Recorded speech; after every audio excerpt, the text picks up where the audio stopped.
hero's tale. Greed is the root of all evil.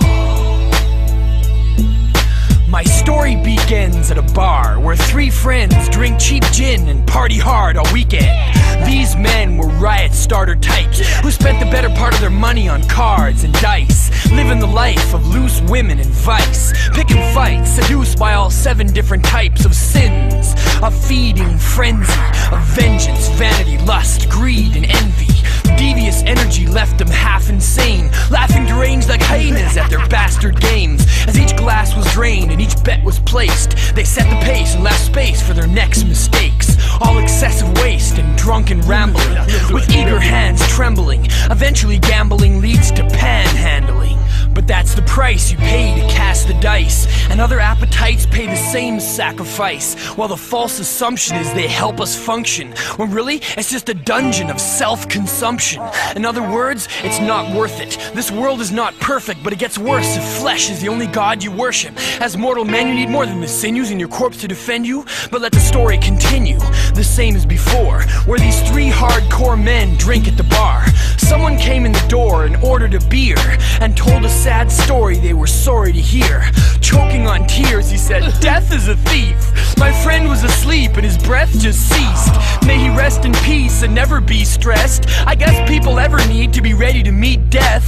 And disrespectfully, the 3 inebriated rioters proceeded to curse and debated the guy's words. "I've heard," stated the first, "enough about death. Every town is gripped in his clutches without rest. What is it about this foe that's so scary? Please, if an adversary bleeds or breathes the same air as me, I can bury it. See, fellas, what I'm telling you is death is a villain, and the rest is irrelevant. So let's go kill him." Picture me being scared of a that breathes the same air as me. When he'd said his piece, the rest agreed, and the 3 friends hit the streets and went to seek their destiny and provoke a confrontation. In a drunken rage, hoping death would come and face them. Their intoxication made them sure of their purpose and fed the infernal furnace of their courage, a kernel nourished by these 3 murderous wretches in denial. Less than a mile into their quest to put death on trial, they met this guy all wrapped in bandages, an old handicapped man with disadvantages. And the 3 friends examined his bleeding flesh and demanded he tell them how he was cheating death. Seeming perplexed, the old man responded with soft words and said, "I walk the earth like a creature God has cursed. My lot is the worst and most desperate place to be. I pray faithfully every day for death to take me, waiting patiently, and someday he will arrive. But in the meantime, until I die, I'm still alive." In a burst of ill-advised pride, the first of the 3 rioters replied, "This guy is a spy, or worse. I guess death is his master and gives him everlasting life forever after. A benevolent benefactor, perhaps to have protecting you, but nothing gets a confession faster than weapons do." And stepping to this old man with mindless threats, they demanded he tell them where they could find death. "Find death?" laughed the old man. "Perhaps you will. He lives under that tree, on that grassy hill, ready to kill with their jagged-edged daggers drawn." The 3 aggravated braggarts staggered up the lawn, and without dragging on while the story is told, beneath the tree they found a bag filled with glorious gold. The horde was more than 40-fold their wildest dreams, and they smiled like demons, hatching violent schemes, while the steam from their previous plan was dissipated. They were so fixated on the gold it just abated, and the search for death was traded for work of greater urgency. Now the worst of the 3 had the first words to speak and said, "Certainly it seems fortune gave us this gold to save us from having to work and slave in the cold. But fortune favors the bold, and to spend this treasure on endless pleasures to begin, we'd better take preventative measures. Cause if the switch from poor to rich is too disproportionate, then law enforcement will get suspicious how we afforded it, and then we'll pay the price. So let's sit tight and play this right. See, we'll wait till late at night, and if all is not lost, under the cover of darkness we can haul this all off. But for now we'll draw straws, since we got a lot of time, and one of us can run off and buy a bottle of wine." The others thought the plot was fine and trusted its wit, and the youngest among them drew the cut stick, rushed to get booze so so this could be celebrated, while the other two plotted and whispered while they waited. The worst delegated again and said, listen friend, let's invent a way to get paid a greater dividend.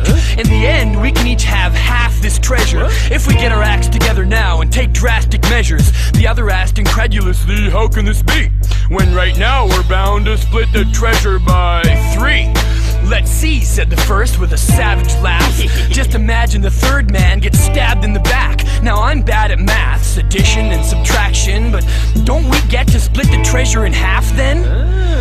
You distract him when he comes back with the wine, and I'll make sure our young friend gets stabbed in the spine. The first attack is mine, then you back me up, just slash his gut and add the last cut to our friend's bad luck. And because of his greed, the other agreed to this covetous deed. By the trunk of this tree they waited to pounce, while the youngest of the three made his way into town, weighted down by the thought of a whole lot of gold, which inaudibly caught a hold of him and gnawed at his soul. He wanted it so bad he could taste it. Any part of it shared was like a part of it wasted, and he harbored a hatred in his heart and decided never to let this precious treasure get divided. And guided by the shine of carnal greed, he went to buy the wine and then to the pharmacy, and sounding harmless he asked for this black ointment that he'd seen used in the past as a rat poison, meaning to trap his boys into drinking tainted wine, while at the same time thinking, the game is mine. Another famous line that became his last words, cause when he got back, the others acted first and stabbed him mercilessly with vicious blows. And since the kid was quick to give up the ghost, they proposed a victory toast to the crime, and both enjoyed a glass of the poison wine, and collapsed, going blind in a fit of convulsions, which halted their pulses and ultimately resulted in their spirits' expulsions.